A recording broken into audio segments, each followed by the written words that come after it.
Hi friends, నేను Ratna Kumar. Welcome to my channel Ratna view. Yes, ఇవాళ weekend episode Nagarjuna గారి entry ఉంటుంది, అందరికీ తెలిసిందే. ఇక వీకెండ్ ఎపిసోడ్ అనగానే ముఖ్యంగా సాటర్డే ఎపిసోడ్లో హౌస్ మేట్స్ చేసినటువంటి మిస్టేక్స్ కు సంబంధించి క్వశ్చన్స్ ని రైస్ చేస్తారు. కాబట్టి ఇది చాలా హీట్ ఆర్గ్యుమెంట్స్ అనేవి ఇవాళ నాగార్జున గారి ఎపిసోడ్ లో చోటు చేసుకుంటే మనం రెగ్యులర్ గా చూస్తూనే ఉన్నాం. చాలా బాగా కూడా క్వశ్చన్స్ అడుగుతున్నారు. ఎస్, ఇలా అడుగుతూ ఉన్నారు కదా. ఇవాళ ఈ 2-3 డేస్ గా హౌస్ లో ఈ వీక్ జరిగినటువంటి విషయాలకు సంబంధించి నా సైడ్ నుంచి కూడా కొన్ని క్వశ్చన్స్ ఉన్నాయి. ఈ క్వశ్చన్స్ ఖచ్చితంగా నాగార్జున గారు అడుగుతారనే ఎక్స్పెక్ట్ చేస్తున్నాను. ఆ క్వశ్చన్స్ ఏంటో తెలుసుకున్నప్పుడు కూడా మీరు కూడా బాగా కనెక్ట్ అవుతారని మనస్ఫూర్తిగా కోరుకుంటున్నాను. ఎస్, నేను ఏమాత్రం ఆలస్యం చేయకుండా ఏంటి ఆ క్వశ్చన్స్ అనే చెప్పే ప్రయత్నం చేస్తాను. నెంబర్ 1, అసలు మణికంఠ ఏదైతే యొక్క సాక్రిఫైస్ చేశాడు అని వాళ్ళ శక్తి క్లాన్ మొత్తం కూడా పోర్ట్రే చేసిందో దానికి సంబంధించి అసలు మేము 25-26 ఎపిసోడ్లు, ఆ 2 ఎపిసోడ్లు మొత్తాన్ని తిప్పి చూసిన తర్వాత కూడా ఫస్ట్ సోనియాతో తను ఏ రకంగా వీకు అనేటువంటి ఆర్గ్యుమెంట్ చేస్తాడు, యష్మితో ఆర్గ్యుమెంట్ చేస్తాడు, పృథ్వీ యొక్క ఒపీనియన్ కనుక్కుంటాడు. వీళ్ళందరూ ఒపీనియన్ కనుక్కున్న తర్వాత మాత్రమే సో తనకు తాను మోటివేట్ చేసుకుంటూ ఏదైనా ప్రాబ్లం వచ్చినా సరే మీరు చూసుకుంటారు, మెంటల్ గా డిస్టర్బ్ అయినప్పుడు సోనియా చూసుకుంటుంది, స్ట్రెంత్ పరంగా డిస్టర్బెన్స్ అయినప్పుడు ఏదైనా లో అయిపోతుంటే పృథ్వీ చూసుకుంటాడని ఇలా తనకు తను సెల్ఫ్ మోటివేట్ చేసుకొని ఆ తర్వాత వాళ్ళందరూ కూడా మెజారిటీ ఆఫ్ ద పీపుల్ తనకే ఓట్ చేసి తనే టాస్క్ నుంచి బయటికి వెళ్ళాలని డిసైడ్ అవుతారు. కాబట్టి ఒక వ్యక్తిని వాళ్ళ టీంలో నుంచి బయటికి పంపించాలన్నటువంటి సందర్భంలో అప్పుడు ఆ రకంగా మణికంఠ బయటికి వచ్చాడు.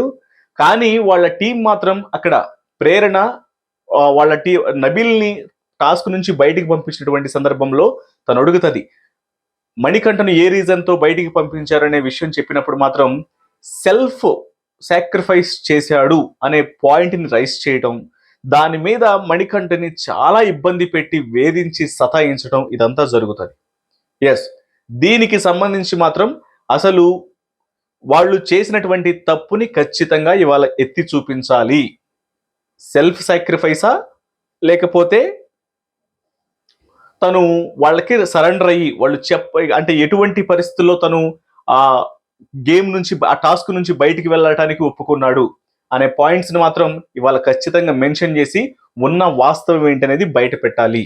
ఎందుకంటే 2-3 రోజుల పాటు యొక్క ఎపిసోడ్ అనేది సతాయించింది, ఒక పర్సన్ ని చాలా బాగా వేధించింది మణికంఠని. కాబట్టి ఈ క్వశ్చన్ అడుగుతారని చెప్పని ఈ పాయింట్స్ ని రైస్ చేస్తారని మాత్రం అనుకుంటున్నాను.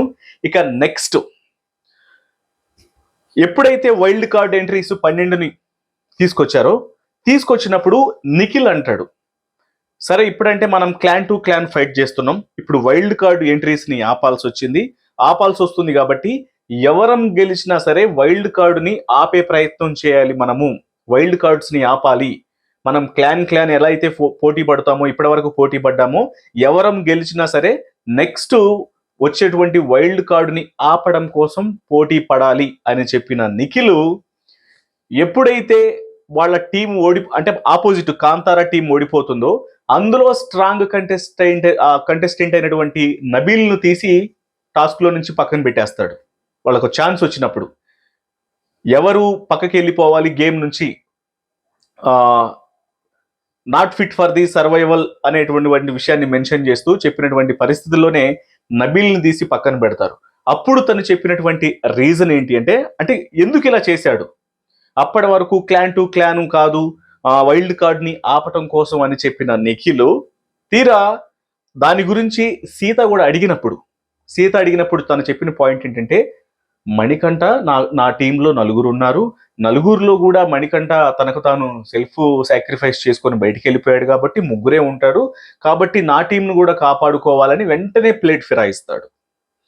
సో ఇక్కడ కూడా మళ్ళీ ఆ పాయింటే కీలకంగా పోతుంది, సాక్రిఫైస్ చేసుకున్నాడు అనే పాయింట్ రైస్ చేస్తాడు. మరి క్లాన్ కాదు వైల్డ్ కార్డ్ ఎంట్రీ ఆపాలి అని అనుకున్నటువంటి నిఖిల్ ఇలా ఎందుకు చేశాడు, అసలు నబీల్ని వాళ్ళు అప్పటి వరకు తీసుకున్నటువంటి స్టాండ్ను పక్కన పెట్టి నబీల్ని పక్కన పెట్టడం వెనకాల వాళ్ళ ఉద్దేశం ఏంటి, ఈ పాయింట్స్ ని రైస్ చేయాలి. ఇక్కడ కూడా మణికంఠకు సంబంధించి మళ్ళీ సెల్ఫ్ సాక్రిఫైస్ అనే పదాన్నే మణికంఠ దగ్గర సీత దగ్గర వాడుతాడు కాబట్టి ఈ విషయం గురించి కూడా నాగార్జున గారు అడుగుతారని నేను అనుకుంటున్నాను, అడగాలని అనుకుంటున్నాను.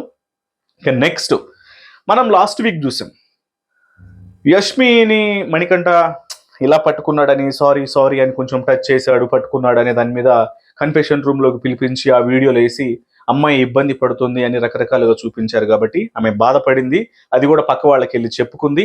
సో వీటన్నిటిని కూడా వీడియోలు వేసి చూపించిన తర్వాత ఇక తర్వాత మణికంఠ తన జాగ్రత్తతను ఉన్నాడు, ఎటువంటి ఇబ్బంది అనేది కలగలేదు ఎవరికి, హౌస్ లో ఉన్న వాళ్ళకి కాబట్టి.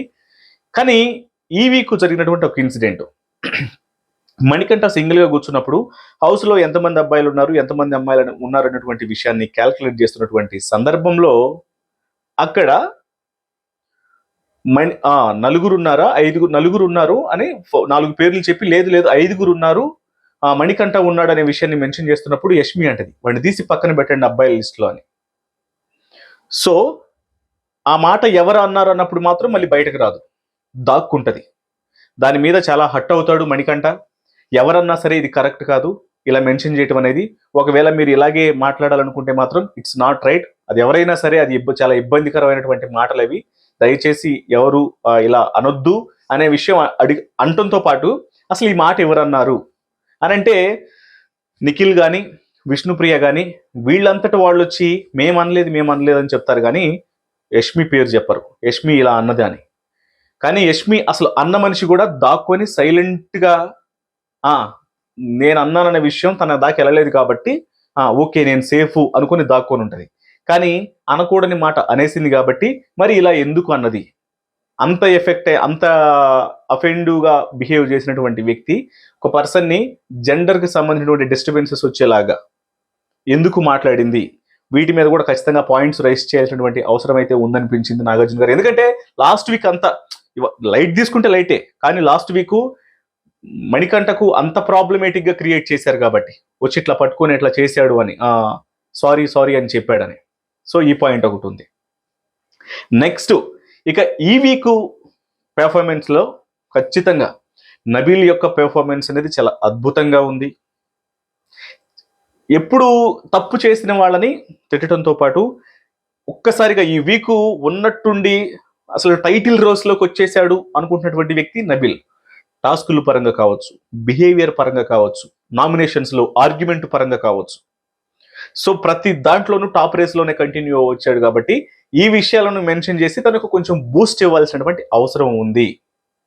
సో ఇది ఇక్కడ నబీల్ గురించి స్పెసిఫిక్గా ఈ విషయంగా ఇట్లా పాజిటివ్ నోట్తో మెన్షన్ చేస్తే కొంచెం తనకి కూడా బూస్ట్ ఇచ్చినట్లు ఉంటుంది.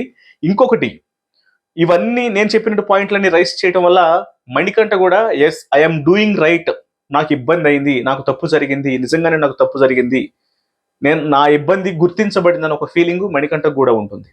ఇలాంటి పాయింట్స్ ఉన్నాయి. ఇక ముఖ్యంగా ఈ క్లాన్ మొత్తానికి ఖచ్చితంగా ఒక గట్టి వార్నింగ్ అనేది పడాలి మణికంఠ విషయంలో. ఎందుకంటే బ్లండర్ మిస్టేక్స్ చూశారు, సోనియా కావచ్చు, యష్మి కావచ్చు, ఒకవైపున పృథ్వీ కావచ్చు, ఇక నిఖిల్ అయితే మొత్తం ఫ్లిప్పింగ్ పార్టీనే. సో ఇలా ఇదొకటి. వీటితో పాటు ఇంకొక పాయింట్ ఉంది, నేను 5 పాయింట్లు అని చెప్పాను కదా, ఇంకొక పాయింట్ ఏంటి అంటే